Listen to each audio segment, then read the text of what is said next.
นี่คือเป็นการอาบน้ำให้มาได้มาเมือตูนพันกูดินได้อาบน้ำเลยเพื่อนเลยอาบนิยาแล้วเพื่อนก็สิเล่นไปกิ้งนะไปเพิ่มเพื่อนมาบ้านพวกศาสตร์ตะบุญตาได้มาพันผู้ไปเนี่ยบ้านเขาเพื่อนที่เพื่อนจะไปกิ้งทางใดบ้านเนี่ยโอ้เพื่อนจะกิ้งเกลือไปได้บ้านเนี่ยโ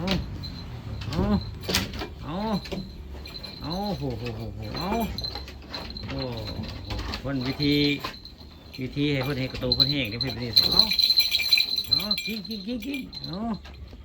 อย่าเลยเฮ้พูดไปนอนพูดไปเลยพูดไปกิ้งคุณไปกิ้งอีกกิ้งไปทีอะไรกิ้งกระตูแห้งกิ้งนอนลงอะไรกระตูที่แห้งเพื่อนอาบน้ำในหากระยะนะพูดเพื่อนมีทำพิธีให้กระตูเพื่อนแห้งมาพันกูดิษ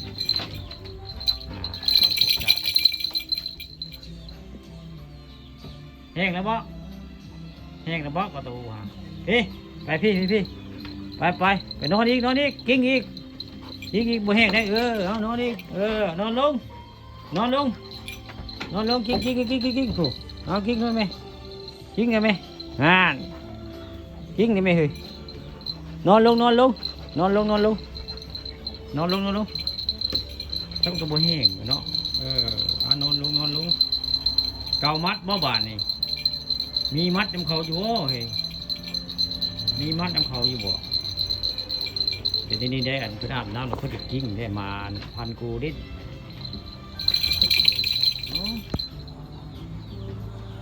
สิลงตารางแล้วบ่ลงไปได้มา4 โมงอีกมา4 โมงไปโอ้เพื่อนหาทางให้กระตูเพื่อนแห้งเนี่ยกิ้งนี่ได้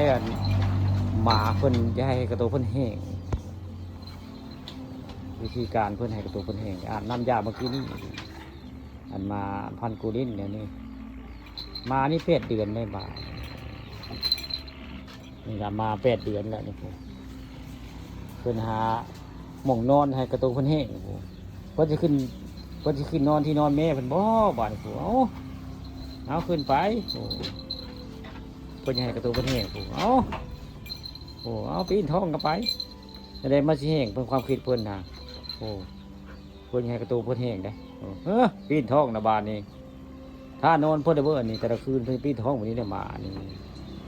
มาพันกูเด่นบ้านโคกซ่านนี่นอนปีนท้องเนี่ยนี่ได้เพื่อนให้กระตูเพื่อนแห้งได้ทุกครั้งได้แต่ละเทื่อเพื่อนเฮ็ดเป็นนี่ได้ให้กระตูเพื่อนแห้งเวลาอาบน้